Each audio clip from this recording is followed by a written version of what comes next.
Hello, hello. This is the fourth and final week of the Trick or Treat Treasures collaboration.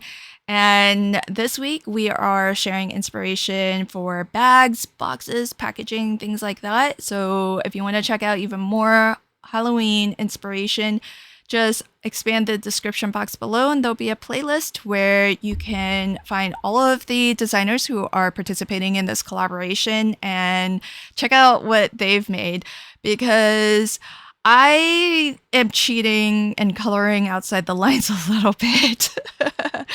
So I've got the button press here and I have the Puffy sticker insert. I've been trying to think of what to do with Puffy stickers, and I had an idea when I did my one of my earlier videos on the Puffy sticker of doing or using them as like an altered paperclip. And so I'm gonna do that, but I'm gonna use this more as a bag clip, like a chip bag clip. And maybe it could be like a little Halloween bag clip if you're giving out like little baggies of goodies, especially if it's maybe you're not giving out candy and you're maybe giving out something else. This might be kind of cute. And so the puffy sticker itself, really easy to make. I have tutorials on this on my channel, so you can check that out. But this is one of the simplest button press projects that you can make. You don't even need to swap out the plates, like the platform or the base. And there you have it. This is the puffy sticker. So really, really cute. I've got the a couple of them, so I'll be making a few. Now here's the thing. My original idea was to approach this like I would normally make a hidden paperclip. Normally hidden paper clips are larger than the actual paper clip that you're using, and you would kind of clip your paper clip on top of a bit of paper, whether it's pattern paper or otherwise, and you would still be able to use that as a paper clip. But the problem is that I kind of like this look where you basically only see the scallop design of the puffy sticker and then the rest is just paperclip. And one of the reasons to clip your or slide your paperclip over a folded piece of paper is so that you could still use the full length of your paperclip. But the problem with that is that if I like the look of just seeing the scallop circle of the puffy sticker, I think it's going to be really hard to use the paper clip the way that I was originally going to make it, because once you start, sliding the paper clip onto something, it's going to hit that cardstock and it's going to be really hard to kind of slide in between those two layers, that folded bit of cardstock. I just don't think it's going to be all that functional. So instead, I'm just going to try this and wing it and see if it works.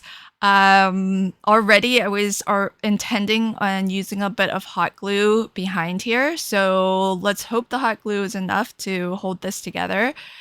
And I only put hot glue where my paper clip is because there's adhesive on the back of these puffy stickers already, and that's plenty to secure this extra bit of pattern paper that I'm lining the back with.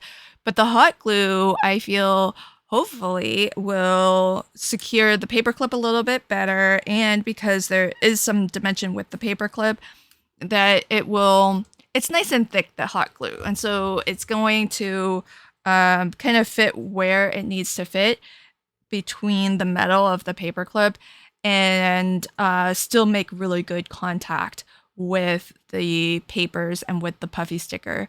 So I've got a couple more here and I have some really cute designs. Now these were just SVGs that I scaled down and printed to the size of my puffy stickers. And because I initially forgot that I printed out extras, I was going to line the rest of the pumpkin and the Frankenstein with some pattern paper. And then I realized, oh, I actually have a couple of extra printouts. So why not use those? And instead of making more puffy stickers, just make these reversible clips. So that actually, I wish I had thought of that earlier because I could have done the kitty cat as a reversible clip also. But that's okay. I like both versions. The only thing is that if you are using hot glue, you do want to be really careful. And if you are just printing your design out onto paper, it's slightly thicker than my super cheap printer paper because it's a nice, digital copy paper, but it's still paper. And that means it's thin. So you do want to be careful if you're working with something that's thin and hot glue to just be careful around that.